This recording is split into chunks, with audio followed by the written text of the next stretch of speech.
Stoptober, October. 1st of October today. Incidentally, I've been married for 2 months today. Wow. And that wouldn't have happened had I been still a drunk. I hope everyone enjoyed my kind of long content rambling yesterday. And whether they liked it on the podcast, or if it should remain separate, or if I should continue doing these bonus content episodes and putting them on the podcast. It's up to you guys. You guys let me know. It seems to be getting a lot of listens today, but people might be listening to it and going, not listening to any of them again. So I'll see. If nobody comments, then I don't know. But I need to see if people come back to the bonus content and see it from the stats and figures. But like, literally be the first person to comment and say, no, Jim, this is bullshit. Don't do it, Jimmy. I mean, I used to be Jim when I was doing this. Maybe I'm regressing back into my original YouTube persona, because I was Recovery Jim back then. Some of you may remember. So yeah, comment. Let me the fuck know that you know you're liking them or you're hating them, or if they should just be staying on the YouTube and not on Spotify, or any other podcasts are available. Yeah. So October. Sober October. Well done to those that have started today. I have an old friend from a company I used to work with in New York.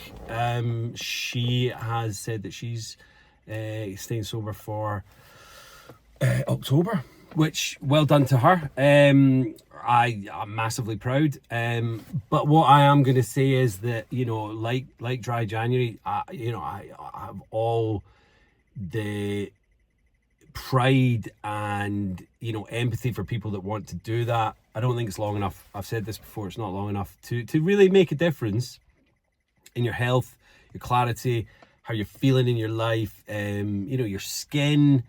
And yeah, just don't just do it for a month, because, you know, you're kind of, if you are struggling and you want to give up for a reason other than, you know, to maybe do it for charity. I know some people do that. And you know what? If it's not a problem for you and you want to do it for charity and just show to people, look, yeah, I can give up for a month, then good on you, do that. But if you're giving up for other reasons that maybe you think you drink too much, and my old mantra is, it's not mine, but I've heard it. If you think you've got a problem with drink, then you've got a problem with drink. So if you're giving up for any other reason other than, you know, it's a walk in the park, then if you're giving up for any other reason than it's easy, then it's probably pretty hard to do it. And if it's hard to give up boozing, you shouldn't be drinking. That's it, plain and simple. You should not be drinking if it's difficult for you to stop and give it up for a month. So yeah, you could probably white knuckle through a month and do that, and that's absolutely fab. Apart from the white knuckling, yeah, give it longer. See if you can do 3 months. You know, I've got Sober Seasons. It's on Facebook. It's a Facebook group called Sober Seasons. We're into Sober Autumn now. It starts on the 21st of September and goes all the way through to 21st of December, which is then the winter one, and so on and so forth. But it's 3 months. It's 90 days, which is, in my mind, the pinnacle magical moment when when I stayed sober for 3 months. I was like, oh my God, this is like uncharted territory. This is the longest I'd ever done in my fucking life. 3 months, you know what I mean? Even when I spent time in rehab and came out, I only did 55 days and then I relapsed. So 90 days was just like unfucking believable.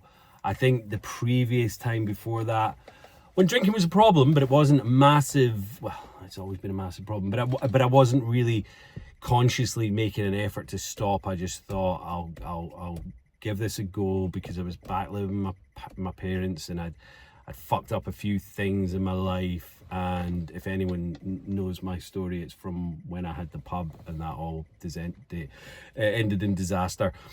So yeah, so 90 days for me was like the turning point. I was like, I felt better. I'd started my own business by that point, and I'd started doing more and more days. But at the beginning, when I started my gardening business, I was only doing like maybe 3 or 4 hours a day. I wasn't really pushing it. I didn't have many bills. I didn't have rent to pay at that point because I was, you know, staying at my parents and they were looking after me. Thank you so much to them.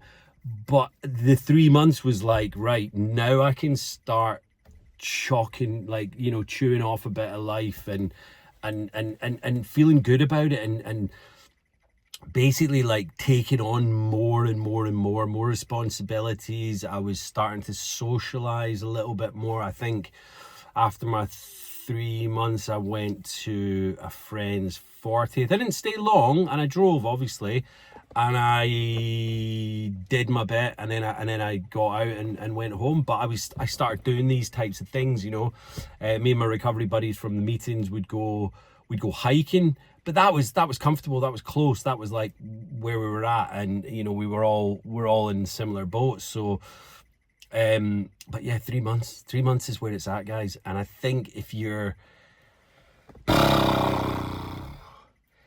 are like struggling to do a month and you make the month, why not push it? Why not push it a little bit further and do the 90, do the 100, you know? Because I honestly, once you get past that and you've started living your life without this constant thought of, what am I doing at the weekend? Am I having a glass of wine tonight? Am I gonna have some beer with the boys? Am I gonna, you know, go to the mummy wine culture, blah blah blah, whatever, meet up after school and have a couple of glasses of Prosecco? All of those things are a constant distraction from life.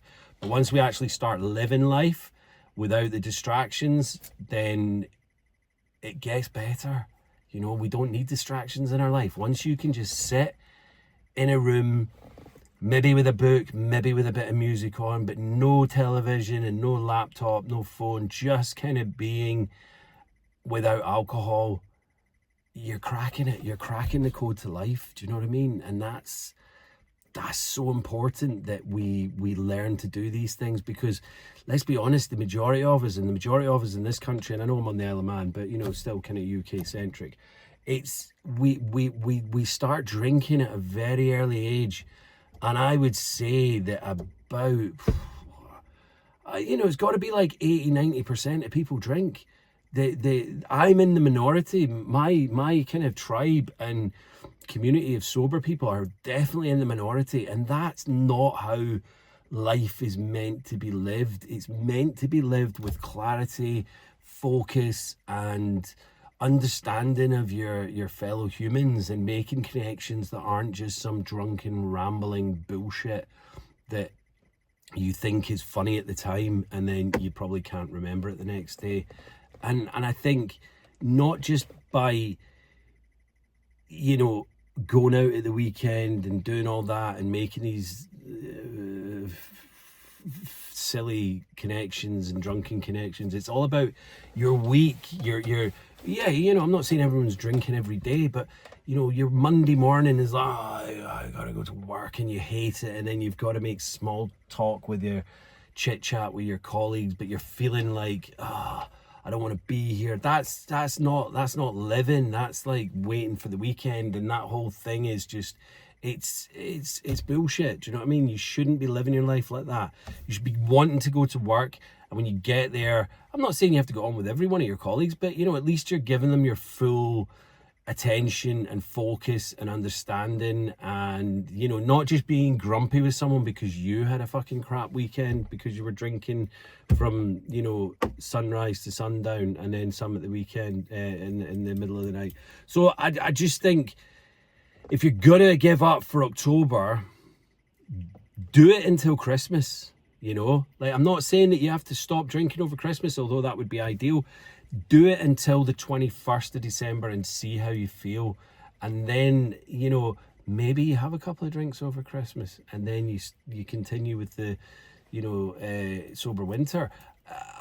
I would love it if people join my group, and you know, and I know there's a lot of people on my group that some are over, you know, I mean, it's been going 2 years now, so some are like way over whatever the first season that they joined, and some are struggling, you know, and I know that, and they're not always vocal about it, but I know that they're still there and they're still listening to the success stories that we have. As I say, there's only like about 120 odd people on there.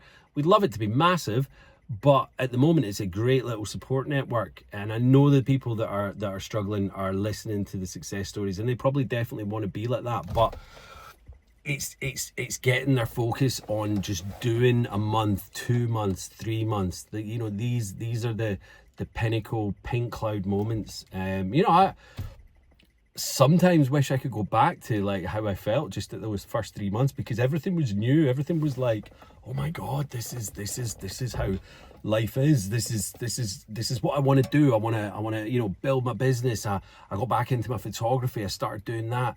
I had an exhibition at 6 months. You know, all of these different things started happening for me, all by just giving up boozing, you know. And yeah, I was a really bad case, but you know, I noticed the differences straight away from after the 3 months. You know, yeah, of course I noticed differences after a month. Like, it did feel better after a month, and I could see like my eyes were clearer, and all these different little aspects of life was just opening and unfolding in front of me. And that can happen to you too. And I want it for people. And I just think, if you're just gonna give up for a month and then go back to boozing, like, it's not, there's no point. Don't just do it for a month and then go back to the same shambolic existence that you were in before.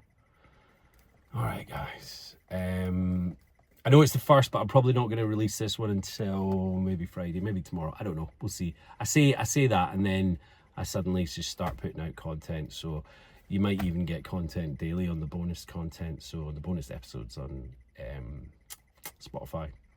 And it's on the other podcasts as well, but I say Spotify because they host my channel. But yeah, just have a think about it, guys. You know, Stoptober is brilliant. Do it. But then November, December, and then see where you're at.